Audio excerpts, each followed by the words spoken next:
Welcome to this tutorial. In this video, we are going to take a look at the attachments section within the Accounts app in KEBS. Once the user navigates to the Accounts application, he or she can click on the required account from the landing page.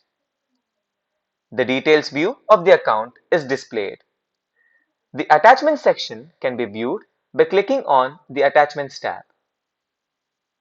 The user can add a new attachment by clicking on the Add Attachment button. The user can view the existing attachments once the section is open. The documents added to the system via KEBS bot will be displayed in this section.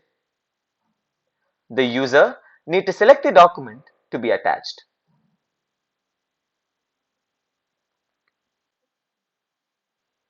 The document is then uploaded. The existing documents can be previewed by clicking on them in the landing page.